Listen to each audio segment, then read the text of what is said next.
Adventure in Pipeman on W4CY Radio.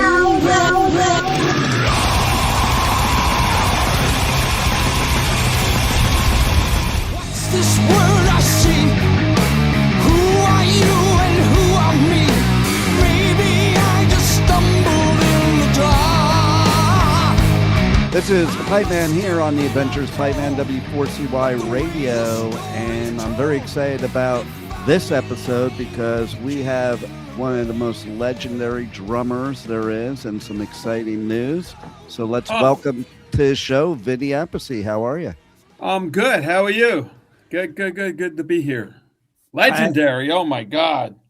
Well, listen, you've played with just pretty much everybody. I couldn't even, we wouldn't even have time for me to list off all the people you've played with, for sure. Sorry. I'm sorry. I won't play with that many people from now on anyway. Right. And I got to tell you that I used to play drums for like 9 years when I was a kid, and I kind of sucked.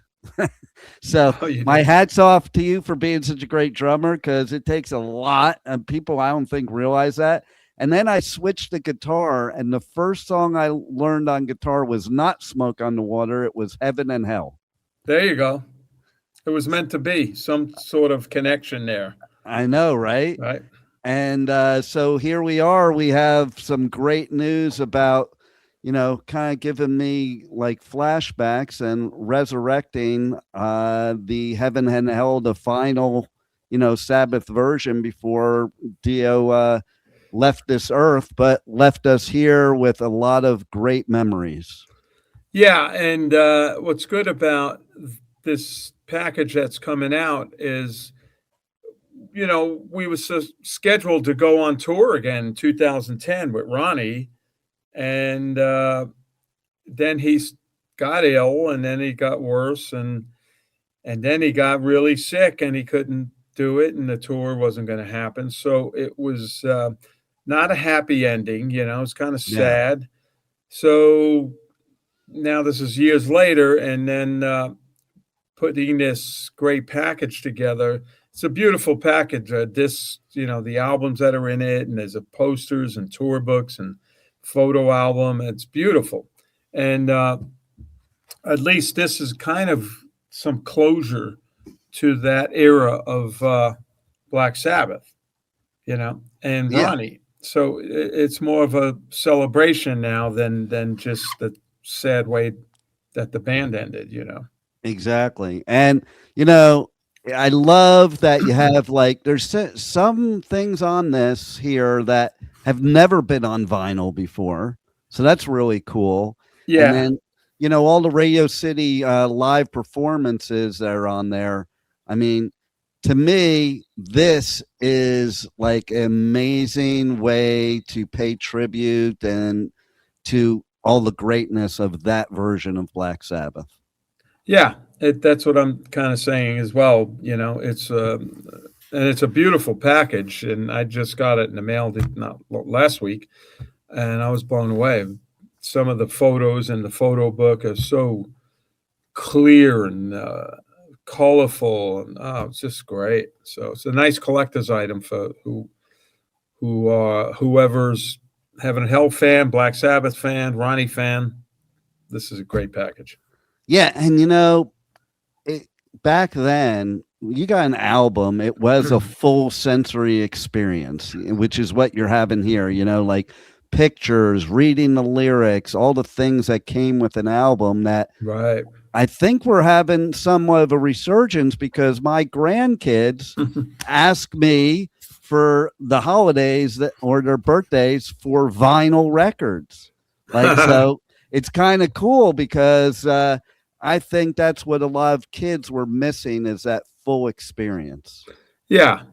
When I was a kid growing up, it was only vinyl, and you used to go buy the record when it came out, and then you had the cover, you could see everything, and then you turned it up and toward the back of the album usually had all the details of recording, and sometimes it listed the microphones and the amplifiers, the drums, And that was really cool. Like, wow, they use Ludwig drums on this, and these microphones and amplifiers.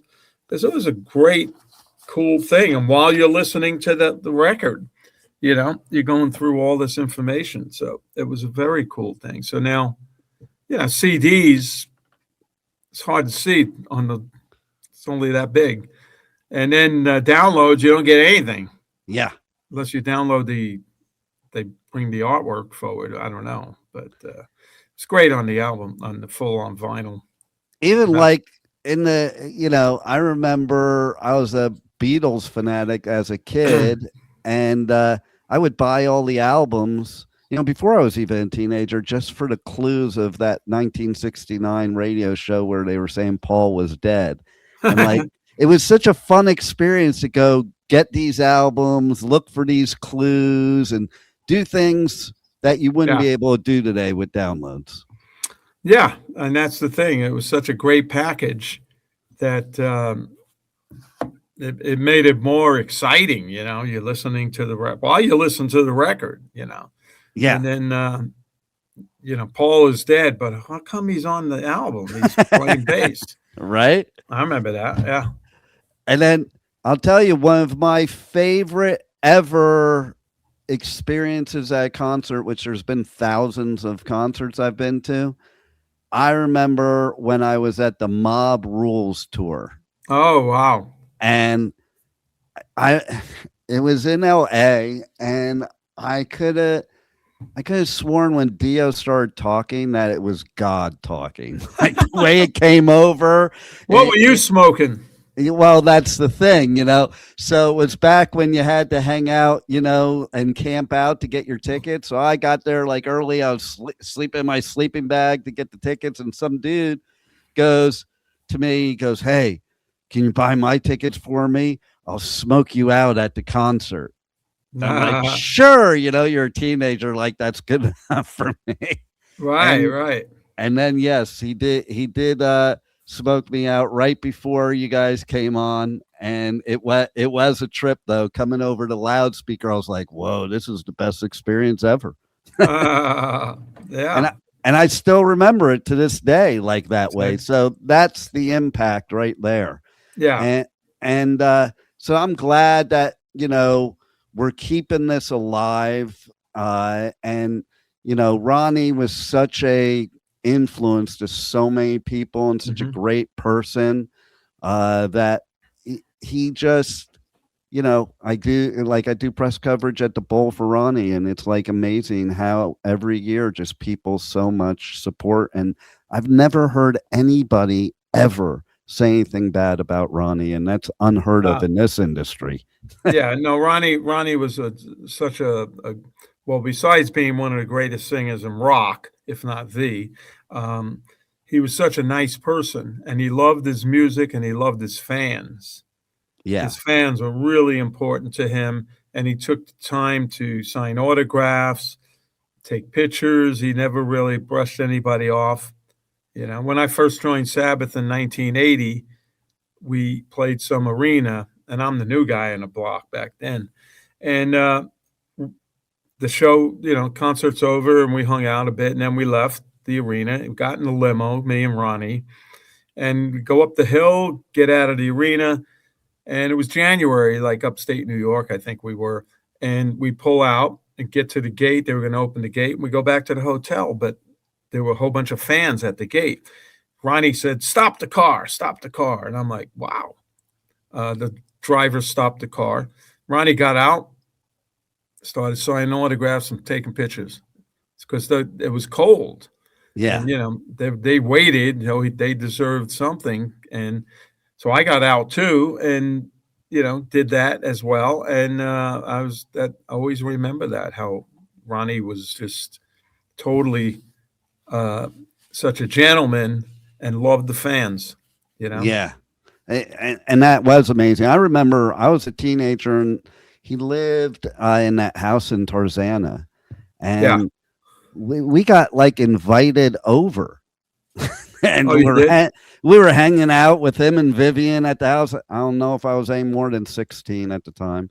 Wow. It was me, a couple of my friends, and again, like who does that? Like Yeah. it was just like you would never experience that from anybody usually. Yeah. And he was just so gracious and so, you know, he realized what it was all about and what He did music it was all again. about. He did that again later on, a couple of years later, when we did Holy Diver tour. We were in England and playing London, and we finished the show upstairs, and Ronnie, was relaxed. He doesn't leave right away. We like to hang out and have a beer or two, and we were getting ready to leave. Somebody said, "Well, the cars are downstairs. We can go soon." And then they came up and said, "Well, there's a bunch of punters. They call them punters. The fans are out down waiting for autographs and stuff, and it's kind of cold out." So Ronnie said, "Bring them in." So they brought him into the Hammersmith Odeon, which is a famous place, and there were about Yeah. probably 40 kids, fans, and sat them in the front rows. And then we came down, and we all signed autographs. And that's what Ronnie did. That's the kind of guy he was. I love it. What's No your, VIPs, no VIP stuff back then. yeah, no meet and greets or any None of of that. that. None of that. No. What's your favorite memory of the Heaven and Hell days? Well, it was so many great times, highlights and this and that. It was just nice to get when they got back together, and we called it Heaven and Hell, that we're playing big places again, big festivals in Europe. And I don't know if we played the Garden. I'm from New York. We played Radio City Music Hall. So there's just a lot of highlights for me, and playing with them. And just playing with Tony, Geezer, and Ronnie again was just doesn't get much better than that, I know, right? Pretty amazing. And how was their chemistry all together with Ronnie? At that point, we were all a little older at that point, and it was a really good vibe in the band during Heaven and Hell, and we were having fun musically. It was fantastic, and it was talk of let's do another album, and then let's do another tour. Let's keep going for a while, And Nice. It was great. Whereas years before that, there was always, it lasted like 2 years, a year and a half, and then there was some problems and it didn't work out. So at the end, it was great. It's just a shame what happened, how Yeah. Ronnie got ill. So Yeah, big shame. And I think everybody needs to reach out and contribute to the foundation, that so other people can get the help that through this, because cancer, it's a bitch. And yeah, I mean, it's an awful thing, and people, it's pretty popular right now. Let's put it that way. yeah, Probably all the junk in the air and the food and the water and all that stuff. So who knows? yeah, I'm with you there. It's funny, when we were younger, like you didn't think about that stuff, and now we get to this stage and it's like, oh, look at the poison they've been putting in our bodies. Yeah, the latest thing is like, I don't know, I'm in California, and some days you look up at the sky and it's like across playing tic-tac-toe with the chemtrails. Oh, that's so funny you're saying that, because I just got back from LA and we were on a walk. I was saying to my friend, I'm like, I've never seen this many chemtrails ever. Neither. Like And then they're everywhere. They're everywhere. I spoke to a friend in North Carolina. He goes, yeah, they're here too. And a friend in England, same thing there. So I don't know what they're trying to do, but nobody's saying anything. Like, right? Why are you doing this, and what is it for? Exactly. It used to be like trying to make it rain and stuff, but I don't think it hasn't rained here. Never rained. So, right. Who knows? So what else would you like to let people know about the release of these packages for Heaven and Hell, and anything else you have coming up that you want to talk about? Yeah, well, the package is great. Like I said, it's a fantastic package. The pictures, photos, everything is amazing. But it only works if you play it really loud when you get this. Right? That's the And only it way. works. Then it works. Yeah. And I started something. It just kind of a fluke. I started doing put together a band called Sabbath Nights. And this started a couple of years before where somebody invited me to go play, we're going to play all Sabbath stuff and blah, blah, blah. I said, okay. And I did it and it was a lot of fun. Then I noticed how the audience was eating it up. We played a lot of Dio Sabbath, some Ozzy Sabbath, some Dio songs, and the audience loved it. So I put something together. I got a killer band. My vocalist is Jim Queen, who's from Buffalo, New York, and he could sing Ronnie. He loves Ronnie. He could sing this stuff without tuning down. It's just amazing. So we got a killer band, and we just we're doing gigs, like not a lot of touring, but we're doing as many gigs as we can. We got some coming up, the Akata Theater in May in Chicago, and then we go to Ohio, Picktown Palooza. It's like a little festival, and then we do upstate New York, Buffalo area. And Nice. That's a lot of fun, People love it. We're playing, get to hear Sign of the Southern Cross and Neon Nights, all that shit, and then we play some Ozzy song, a couple Ozzy Sabbath tunes, War Pigs, and Ozzy song, I Don't Know. We do that, and then some Dio stuff. So it's a great show, So it's a lot of fun. We're not trying to break the band, It's just a lot of fun, and people are enjoying it. That's the key. It's fun. Why be in this industry if you're not having fun? When we made Holy Diver, we were having a ball. Nice. It's a new band, and we're all youngsters, and went to Sound City Studios. It was like a club hanging out every night. And we destroyed that place. Just crazy stuff that went on, and we were having fun. And fun makes good music. It does. Absolutely. Good music. And then we did Holy Diver. We did the whole album. Wrote the whole album. So love it.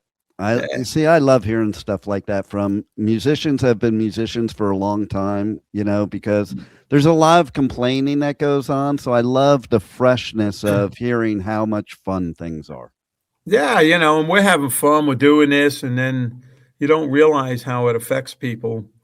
And, then you go on the road and you meet somebody because, man, I was going through a really bad time. And then you guys came out with that album and that song, whatever, Rainbow in the Dark or whatever. It really helped me get through life. And, it got me through the whole thing. And we don't write songs to try to purposely get people feeling better, obviously, because we don't know what's going on with them anyway. Right. But when you hear those stories, you go, wow, we're just doing our job. Right. Stuff we love to do. It's inside of us. And then you meet people who are so affected by it. You don't realize that, It's a great feeling, right? Yeah, it's fantastic. Yeah. Well, it's fantastic that you've given us the great feeling for all these decades here. Thank you. And again, hats off to you for being such a legendary drummer, because it's a lot harder than people think. You're right. And right now the traveling's harder than anything. Then if you got to fly and stuff, oh God, what a pain. I know, right? Yeah, pain in the ass. Yeah. Well, thanks for keep giving us great music. Everybody needs to go and check out all your new stuff that's going on. Yeah, go to my website. Yeah, and Sabbath Nights with a K, like nights, neonnights.com. There's some stuff up there, and then Heaven and Hell, and keep it up. Keep it going. Yeah, funny. I interviewed Jack Black at one of the Bowl for Ronnie's. Yeah. And he started singing Neon Nights in the interview. And he was handing me the mic, trying to get me to sing it. I'm like, nope, it's your job. I can't. Yeah, he's great. He's great. Right? I love School of Rock movie. It was on the other night, and I watched the whole thing. I love that movie. Yeah, totally. And he's so versatile, and like he was singing it like right off the cuff, like and just having a good time. Again, that's the key here. We all just need to have a good time, and music is the best way to escape all the other bullshit. That's right. Exactly. Well, music, that it heals. It does a lot of things when you listen to music. If you're not feeling up, feeling great, you put on your favorite album or song and you feel better, a little bit better. 100% best therapy there is. Yeah. Well, Right. thanks a lot for your time, and thanks you. for being on the Adventures of Pipeman. All right. Thank you, Pipeman, and see you guys on the road somewhere. Let's do it. Hey, this is Vinny Appice from Black Sabbath, Dio, Heaven and Hell. There's a lot of bands. And you're listening to The Adventures of Pipeman on W4CY Radio. Thank you for listening to the Adventures of Pipeman on W4CY Radio.